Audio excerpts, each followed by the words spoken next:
नमस्कार साथियों, स्वागत है आप सभी का ब्राइट एग्रो क्लासेस के डिजिटल प्लेटफॉर्म पर। साथियों, आज अपन जानने वाले हैं बीएससी ऑनर्स एग्रीकल्चर के बारे में और इसमें अपन जानेंगे मेनली कि इसमें क्या स्कोप है, कौन कौन सी जॉब्स रहती है, इसके साथ में ही इसमें कितने सेमेस्टर होते हैं, कैरियर ऑप्शन क्या क्या है, कंप्लीट इंफॉर्मेशन अपन जानने वाले हैं और इसके साथ में इसमें एडमिशन की क्या प्रोसेस होती है इसके बारे में भी अपन कंप्लीट इस वीडियो के माध्यम से जानने वाले हैं। अगर आप भी बीएससी एग्रीकल्चर कर रहे हो या इसके साथ में करना चाहते हो तो ये वीडियो आप सभी के लिए रहने वाली है और इसको एंड तक देखना, आपको काफी इंफॉर्मेशन मिलने वाली है। अगर आप बीएससी एग्रीकल्चर कर भी रहे हो तो आपको स्कोप के बारे में, जॉब के बारे में, कैरियर अपॉर्चुनिटीज के बारे में बताया जाएगा, ठीक है। और इसके साथ में ही अपन बात करें, एक और डाउट रहता है स्टूडेंट्स के कि सर बीएससी ऑनर्स एग्रीकल्चर और बीएससी एग्रीकल्चर में क्या फर्क होता है।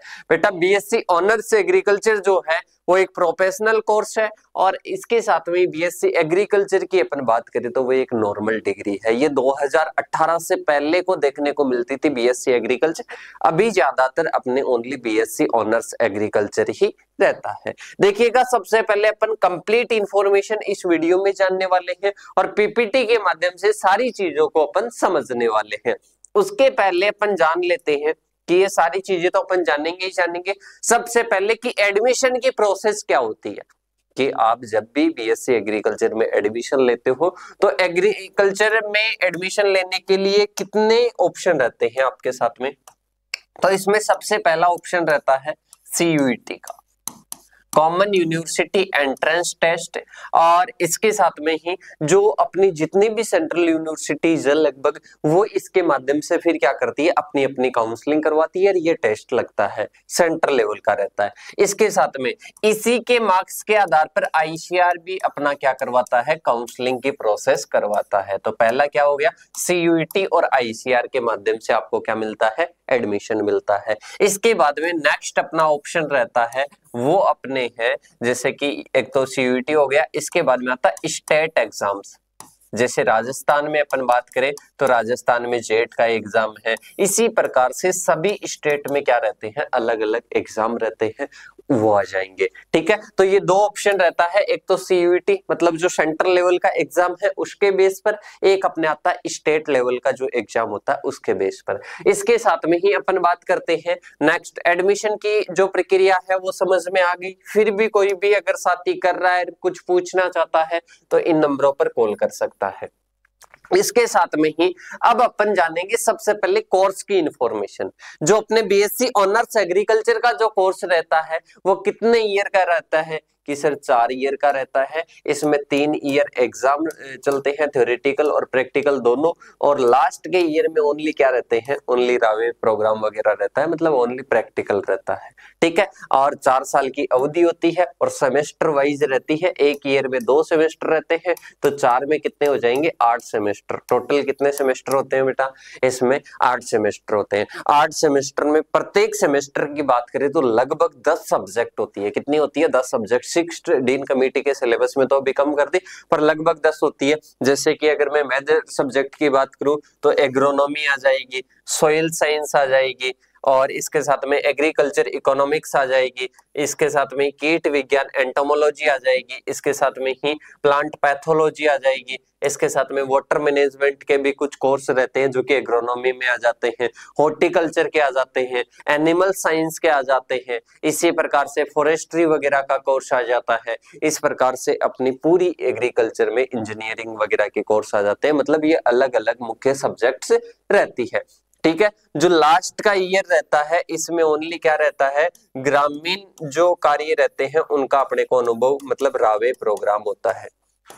जो रूरल एरियाज है कहीं ना कहीं उनका अपने को क्या करना पड़ता है, उनका दौरा करना पड़ता है और वहां के बारे में अपने को प्रैक्टिकल नॉलेज लेना पड़ता है। तो ये अपने क्या है, ये कोर्स की इंफॉर्मेशन है, अवधि है। इसके बाद में अपन बात करते हैं कि नौकरी के क्या क्या अवसर होते हैं, कहाँ कहाँ पर हम नौकरी लग सकते हैं, कहाँ कहाँ पर जॉब लग सकते हैं। तो देखिएगा, सबसे पहला होता है सरकारी गवर्नमेंट जॉब्स की अपन बात करेंगे। गवर्नमेंट जॉब्स में सबसे पहले आता है एग्रीकल्चर फील्ड ऑफिसर, जो कि सेंट्रल लेवल की बैंकों में, बैंकिंग सेक्टर में ये एग्जाम होती है और बैंकिंग सेक्टर में ही ज्वाइनिंग होती है। और इसके साथ में इसका नाम होता है एग्रीकल्चर फील्ड ऑफिसर। क्या रहता है? एग्रीकल्चर फील्ड ऑफिसर रहता है। और इसके साथ में ही ऋण प्रबंधन वगैरह, कृषि ऋण देने का ये करता है। ठीक है, आईबीपीएस के माध्यम से ये करवाया जाता है। इसके बाद में एक होता है नाबार्ड ग्रेड ए का एग्जाम होता है, आरआरबी की अलग से परीक्षा होती है। इसके साथ में ही आफ्टर बीएससी एग्रीकल्चर डब्ल्यूओ का एग्जाम होता है, एडीओ का एग्जाम होता है, एडीओ का एग्जाम होता है, agriculture development officer, horticulture development officer का होता है। इसके साथ में ही ये अपने क्या होता है, कहीं ना कहीं एफएसओ का एग्जाम होता है। ये अपने एग्रीकल्चर सेक्टर में क्या है, गवर्नमेंट जॉब्स के क्या है, ऑप्शन है। इसके बाद में अपन कृषि विभाग में बात करें तो वही आ जाएंगे, कृषि विभाग जो कि 12th बेस पर होता है राजस्थान सरकार के द्वारा।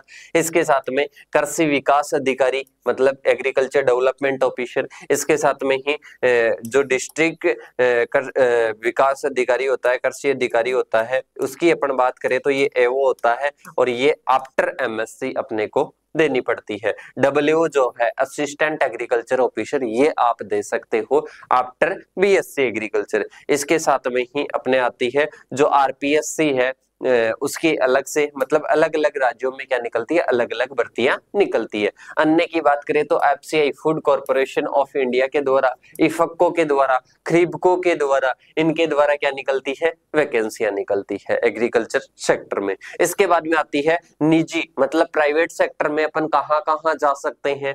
तो जो एग्री बिजनेस की जो कंपनियां होती है, जैसे फर्टिलाइजर की हो गई, बीज की हो गई, कीटनाशक और अन्य इनपुट्स की जो कंपनियां होती है, उनमें एग्रीकल्चर सेक्टर के स्टूडेंट जा सकते हैं। इसके साथ में फूड प्रोसेसिंग इंडस्ट्री में जैसे गुणवत्ता नियंत्रण, प्रोडक्शन मैनेजर, एग्री कंसल्टेंसी, इनमें जा सकते हैं। इसके साथ में ही अपने आता है स्वरोजगार मतलब खुद का भी रोजगार आप कर सकते हो। किस किस सेक्टर में? एक तो ऑर्गेनिक फार्मिंग में, इसके साथ में ही नर्सरी मैनेजमेंट में और कृषि का अन्य आप स्टार्टअप कर सकते हो, जैसे वर्मी कंपोस्ट वगैरह की यूनिट लगाकर। ठीक है, इसके साथ में ही उच्च शिक्षा के भी विकल्प होते हैं। बीएससी एग्रीकल्चर करने के बाद में आप एमएससी एग्रीकल्चर कर सकते हो। एग्रीकल्चर में अलग अलग सब्जेक्ट में होता है, जैसे आपका हॉर्टिकल्चर में होगी, एग्रोनॉमी में है, इकोनॉमिक्स में है, एक्सटेंशन में है, एंटोमोलॉजी में है, पैथोलॉजी में है। तो सभी में क्या होती है, सॉइल साइंस वगैरह, एग्रोनॉमी वगैरह, सभी में क्या होती है बेटा, इसमें आपके एमएससी होती है। तो आप एमएससी एग्रीकल्चर कर सकते हो। इसके साथ में ही अपन बात करें तो आप एमबीए कर सकते हो एग्री बिजनेस में। ठीक है, इसके साथ में ही अपन बात करते हैं आगे की ओर। आगे आता है अपने कि आईसीआर नेट मतलब जो नेट एएसआरबी नेट है वो एग्जाम क्लियर करके आप रिसर्च के फील्ड में भी जा सकते हो। इसके साथ में अपने आती है प्रमुख सरकारी परीक्षाएं क्या क्या होती है। जैसे एमएससी के लिए बात करें तो आईसीआर जेआरएफ होता है एमएससी के लिए। इसके साथ में यूपीएससी में होता है आईएफएस का मतलब आईएएस लेवल का एग्जाम होता है। यूपीएससी में भी एग्रीकल्चर सेक्टर वाले एग्रीकल्चर ऑप्शनल लेकर जा सकते हैं, जैसे कि आईएफएस होता है इंडियन फॉरेस्ट सर्विस। इसके साथ में नाबार्ड की अलग अलग होती है, एफएसएसएआई की होती है खाद्य सुरक्षा अधिकारी। ठीक है, और इसी के साथ में अपन बात करें इनमें जो वेतन है वो वेतन कितना मिलता है, सैलरी कितनी मिलती है, तो अलग अलग जो है उनकी अलग अलग रहती है। जैसे शुरुआत में मिलेगा आपको 25 से 40, फिर बाद में बढ़ता जाएगा। ठीक है, इसके साथ में अन्य फायदे क्या क्या हो सकते हैं एग्रीकल्चर सेक्टर में आपकी नौकरी करने के, वो है वैज्ञानिक अनुसंधान कर सकते हो कृषि विज्ञान केंद्रों में, केवीके में। इसके साथ में ही कृषि में आप स्टार्टअप कर सकते हो नई नई टेक्नोलॉजी के तहत। इसके साथ में ही अपन आगे की ओर बात करें तो आप विश्व में अन्य भी अवसर, जैसे अगर किसी के ऐसे मन में रहती है कि मेरे को कहीं ना कहीं क्या करना है, एग्रीकल्चर सेक्टर में बिजनेस करना है, तो जो आयात निर्यात होता है उसमें भी वो क्या कर सकता है, अपना एक अन्य जो रोजगार खड़ा कर सकता है। ठीक है, इसी प्रकार से ये आपके क्या है, कहीं ना कहीं बीएससी एग्रीकल्चर के फायदे हैं, बीएससी एग्रीकल्चर के ऑप्शन है, बीएससी एग्रीकल्चर के सेमेस्टर, सभी की अपन ने जानकारी ले ली। और इसी प्रकार से किसी भी सेक्टर में और किसी भी एग्जाम के लिए अगर आपको वीडियो चाहिए तो आपको क्या करना है, कमेंट बॉक्स में कमेंट करना है। और इसके साथ में कुछ भी अगर बीएससी एग्रीकल्चर के रिगार्डिंग आपको पूछना है तो इन नंबरों पर आप क्या कर सकते हो, कॉल कर सकते हो। क्या कर सकते हो साथियों? कॉल कर सकते हो। तो मेरे हिसाब से आपको जानकारी पसंद आई होगी। और ऐसे ही अगर आपको बीएससी एग्रीकल्चर सेक्टर की किसी भी एग्जाम की तैयारी करनी है या एग्रीकल्चर सेक्टर की किसी भी एग्जाम की तैयारी करनी है